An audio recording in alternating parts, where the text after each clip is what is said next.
ओम शांति। आज 6 सितंबर 2024 की बाबा की साकार मुरली है।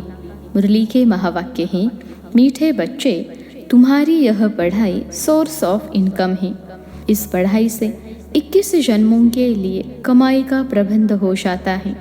प्रश्न है, मुक्ति धाम में जाना कमाई है या घाटा?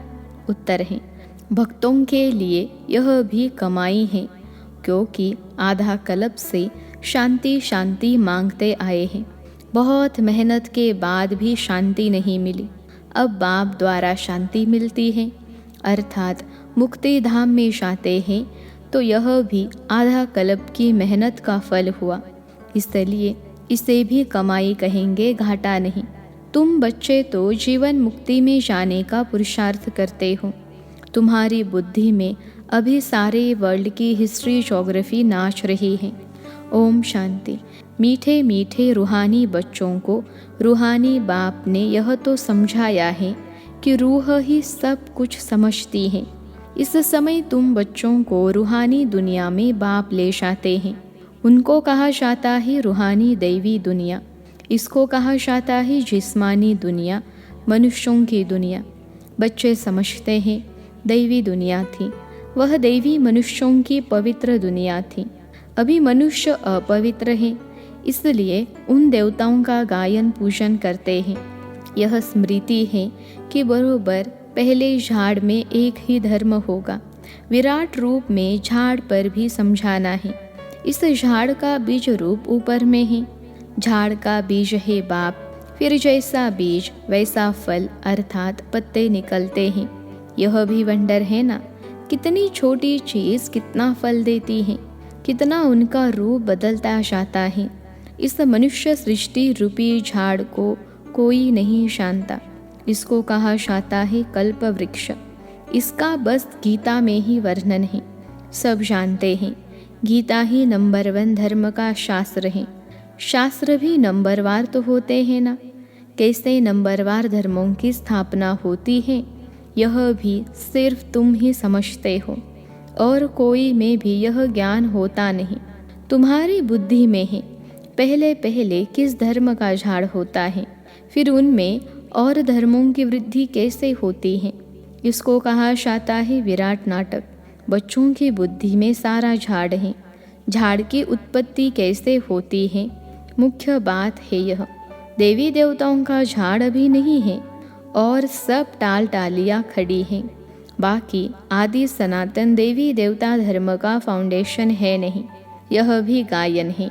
एक आदि सनातन देवी देवता धर्म की स्थापना करते हैं, बाकी और सब धर्म विनाश हो जाते हैं। अभी तुम समझते हो कितना छोटा सा देवी झाड़ होगा, फिर और सब इतने धर्म होंगे ही नहीं। झाड़ पहले छोटा होता है, फिर बड़ा होता जाता है। बढ़ते बढ़ते अभी कितना बड़ा हो गया है। अभी इनकी आयु पूरी होती है। इनसे बने ट्री का मिसाल बहुत अच्छा समझाते हैं। यह भी गीता का ज्ञान है जो बाप तुम्हें सम्मुख बैठ सुनाते हैं, जिससे तुम राजाओं का राजा बनते हो। फिर भक्ति मार्ग में यह गीता शास्त्र आदि बनेंगे। यह अनादि ड्रामा बना हुआ है, फिर भी ऐसे ही होगा। फिर जो जो धर्म स्थापन होंगे उनका अपना शास्त्र होगा। सिख धर्म का अपना शास्त्र, क्रिश्चियन और बौद्धियों का अपना शास्त्र होगा। अभी तुम्हारी बुद्धि में सारे वर्ल्ड की हिस्ट्री ज्योग्राफी नाच रही है। बुद्धि ज्ञान डांस कर रही है। तुम सारे झाड़ को जान गए हो, कैसे कैसे धर्म आते हैं, कैसे कैसे कैसे वृद्धि को पाते हैं। फिर अपना एक धर्म स्थापन होता है, बाकी खलास हो जाते हैं। गाते हैं ना, ज्ञान सूर्य प्रगटा। अभी बिल्कुल अंधियारा है ना, कितने ढेर मनुष्य हैं, फिर यह इतने सब होंगे ही नहीं। इन लक्ष्मी नारायण के राज्य में यह थे नहीं, फिर एक धर्म स्थापन होना ही है। यह नॉलेज बाप ही आकर सुनाते हैं। तुम बच्चे कमाई के लिए कितनी नॉलेज आकर पढ़ते हो। बाप टीचर बनकर आते हैं तो आधा कल्प तुम्हारी कमाई का प्रबंध हो जाता है। तुम बहुत धनवान बन जाते हो। तुम जानते हो अभी हम पढ़ रहे हैं, यह है अविनाशी ज्ञान रत्नों की पढ़ाई। भक्ति को अविनाशी ज्ञान रत्न नहीं कहेंगे। भक्ति में मनुष्य जो कुछ पढ़ते हैं उनसे घाटा ही होता है, रत्न नहीं बनते। ज्ञान रत्नों का सागर एक बाप को ही कहा जाता है, बाकी वह है भक्ति। उसमें कोई भी एम ऑब्जेक्ट है नहीं, कमाई है नहीं। कमाई के लिए तो स्कूल में पढ़ते हैं, फिर भक्ति करने के लिए गुरु के पास जाते हैं। कोई जवानी में गुरु करते हैं, कोई बुढ़ापे में गुरु करते हैं, कोई छोटेपन में ही संन्यास ले लेते हैं। कुंभ के मेले पर कितने ढेर आते हैं। सतयुग में तो यह कुछ भी नहीं होगा। तुम बच्चों की स्मृति में सब बातें आ गई हैं। रचता और रचना के आदि मध्य अंतों को तुम जान गए हो। उन्होंने तो कल्प की आयु ही बड़ी कर दी है। ईश्वर सर्वव्यापी कह दिया है, ज्ञान का पता नहीं है। बाप आकर अज्ञान नींद से सुजाग करते हैं। अभी तुमको ज्ञान की धारणा होती जाती है, बैटरी भरती जाती है। ज्ञान से ही कमाई, भक्ति से ही घाटा। टाइम पर जब घाटे का समय पूरा होता है तो फिर बाप कमाई कराने आते हैं। मुक्ति में जाना वह भी कमाई है। शांति तो सब मांगते रहते हैं। शांति देवा कहने से बुद्धि बाप तरफ चली जाती है। कहते हैं विश्व में शांति हो, परंतु वह कैसे होगी यह किसको भी पता नहीं है। शांति धाम सुख धाम अलग होते हैं, यह भी नहीं जानते हैं। जो पहला नंबर है उनको भी कुछ पता नहीं था। अभी तुमको सारी नॉलेज है। तुम जानते हो हम इस कर्म क्षेत्र पर कर्म का पाठ बजाने आए हैं। कहाँ से आए हैं? ब्रह्मलोक से। निराकारी दुनिया से आए हैं इस साकारी दुनिया में पाठ बजाने। हम आत्मा दूसरी जगह की रहने वाली हैं। यहाँ यह 5 तत्वों का शरीर रहता है। शरीर है तब हम बोल सकते हैं हम चैतन्य पारधारी हैं। अभी तुम ऐसे नहीं कहेंगे कि इस ड्रामा के आदि मध्य अंत को हम नहीं जानते हैं। आगे नहीं जानते थे। अपने बाप को, अपने घर को, अपने रूप को यथार्थ रीति नहीं जानते थे। अभी जानते हैं आत्मा कैसे पाठ बजाती रहती है। स्मृति आई है, पहले स्मृति नहीं थी। तुम जानते हो सच्चा बाप ही सच सुनाते हैं, जिससे हम सचखंड के मालिक बन जाते हैं। सच के ऊपर भी सुखमनी में है। सत कहा जाता है सचखंड को। देवताएं सब सच बोलने वाले होते हैं। सच सिखलाने वाला है बाप। उनकी महिमा देखो कितनी है। गाई हुई महिमा तुमको काम में आती है। शिव बाबा की महिमा करते हैं, वही झाड़ के आदि मध्य अंत को जानते हैं। सच बाप सुनाते हैं तो तुम बच्चे सच्चे बन जाते हो। सचखंड भी बन जाता है। भारत सचखंड था। नंबर 1 ऊंचते ऊंच तीर्थ भी यह है, क्योंकि सर्व की सदगति करने वाला बाप भारत में ही आते हैं। एक धर्म की स्थापना होती है, बाकी सबका विनाश हो जाता है। बाप ने समझाया है सूक्ष्म वतन में कुछ है नहीं, यह सब साक्षात्कार होते हैं। भक्ति मार्ग में भी साक्षात्कार होता है। साक्षात्कार नहीं होता तो इतने मंदिर आदि कैसे बनते, पूजा क्यों होती। साक्षात्कार करते हैं, फील करते हैं, यह चैतन्य थे। बाप समझाते हैं भक्ति मार्ग में जो कुछ मंदिर आदि बनते हैं, जो तुमने सुना देखा है, वह सब रिपीट होगा। चक्र फिरता ही रहता है। ज्ञान और भक्ति का खेल बना हुआ है। हमेशा कहते हैं ज्ञान भक्ति वैराग्य, परंतु डिटेल कुछ नहीं जानते। बाप बैठ समझाते हैं ज्ञान है दिन, भक्ति है रात, वैराग्य है रात का, फिर दिन होता है। भक्ति में है दुख, इसलिए उसका वैराग्य। सुख का तो वैराग्य नहीं कहेंगे। संन्यास आदि भी दुख के कारण लेते हैं। समझते हैं पवित्रता में सुख है, इसलिए स्त्री को त्याग चले जाते हैं। आजकल तो धनवान भी बन गए हैं, क्योंकि संपत्ति बिगड़ तो सुख मिल न सके। माया वार कर जंगल से फिर शहर में ले आती हैं। विवेकानंद और रामकृष्ण भी दो बड़े सन्यासी होकर गए हैं। सन्यास की ताकत रामकृष्ण में थी, बाकी भक्ति का समझाना करना यह विवेकानंद का था। दोनों की पुस्तकें हैं। पुस्तक जब लिखते हैं तो एकाग्रचित हो बैठ लिखते हैं। रामकृष्ण जब अपनी बायोग्राफी बैठ लिखते थे तो शिष्य को भी कहा तुम जाकर दूर बैठो। था बहुत तीखा कड़ा सन्यासी, नाम भी बहुत हैं। बाप ऐसे नहीं कहते कि स्त्री को माँ कहो, बाप तो कहते हैं उनको भी आत्मा समझो। आत्माएं तो सब भाई भाई है। सन्यासियों की बात अलग है। उसने स्त्री को माँ समझा, माँ की बेड़ बढ़ाई की है। यह ज्ञान का रास्ता है। वैराग्य की बात अलग है। वैराग्य में आकर स्त्री को माँ समझा। माता अक्षर में क्रिमिनल आई नहीं होगी। बहन में भी क्रिमिनल दृष्टि जा सकती है, माता में कभी खराब ख्याल नहीं जाएंगे। बाप की बच्ची में भी क्रिमिनल दृष्टि जा सकती है, माँ में कभी नहीं जाएगी। सन्यासी स्त्री को माँ समझने लगा। उनके लिए ऐसे नहीं कहते कि दुनिया कैसे चलेगी, पैदाइश कैसे होगी। वह तो एक को वैराग्य आया, माँ कह दिया। उनकी महिमा देखो कितनी है। यहाँ बहन भाई कहने से भी बहुतों की दृष्टि जाती है।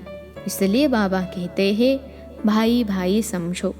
यह है ज्ञान की बात, वह है एक की बात। यहाँ तो प्रजापिता ब्रह्मा की संतान ढेर भाई बहन है ना। बाप बेट सब बातें समझाते हैं। यह भी तो शास्त्र आदि पढ़ा हुआ है।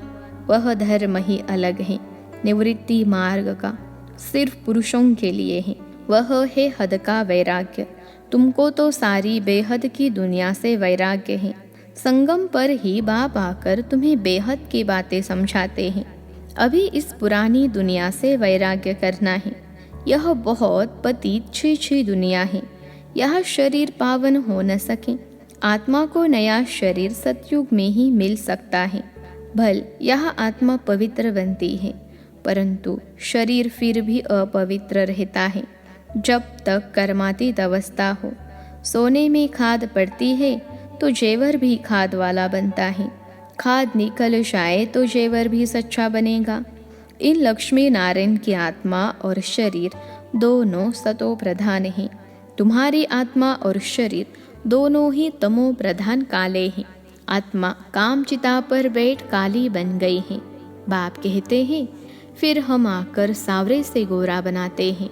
यह ज्ञान की सारी बात है, बाकी पानी आदि की बात नहीं। सब काम चिता पर बैठ पतित बन पड़े हैं। इसलिए राखी बंधवाई जाती है कि पावन बनने की प्रतिज्ञा करो। बाप कहते हैं हम आत्माओं से बात करते हैं। मैं आत्माओं का बाप हूँ जिसको तुम याद करते आए हो। बाबा आओ, हमको सुखधाम में ले चलो, दुख हरो। कलयुग में होते हैं अपार दुख। बाप समझाते हैं तुम काम चिता पर बैठ काले तमो प्रधान हो गए हो। अब मैं आया हूँ काम चिता से उतार ज्ञान चिता पर बिठाने के लिए। अब पवित्र बन स्वर्ग में चलना है। बाप को याद करना है। बाप कशिश करते हैं। बाबा के पास युगल आते हैं। एक को कशिश होती है, दूसरे को नहीं होती।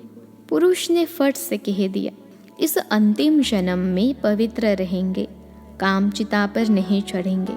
ऐसे नहीं कि निश्चय हो गया। निश्चय अगर होता तो बेहद के बाप को पत्र लिखते, कनेक्शन में रहते। सुना है पवित्र रहते हैं, अपने धंधे आदि में ही मस्त रहते हैं। बाप की याद ही कहाँ है। ऐसे बाप को बहुत याद करना चाहिए। स्त्री पुरुष का आपस में कितना प्यार होता है, पति को कितना याद करती हैं। बेहद के बाप को तो सबसे शास्ती याद करना चाहिए। गायन भी है ना, प्यार करो चाहे ठुकराओ, हम हाथ कभी नहीं छोड़ेंगे। ऐसे नहीं यहाँ आकर रहना है, वह तो फिर सन्यास हो गया। घर बार छोड़ यहाँ आकर रहे। तुमको तो कहा जाता है गृहस्थ व्यवहार में रहते पवित्र बनो। यह पहले तो भट्टी बननी थी जिससे इतने तैयार हो निकले। इनका भी बहुत अच्छा वृत्तांत है। जो बाप का बनकर अंदर यानी यज्ञ में रह कर के रूहानी सर्विस नहीं करते, वह जाकर दास दासिया बनते हैं।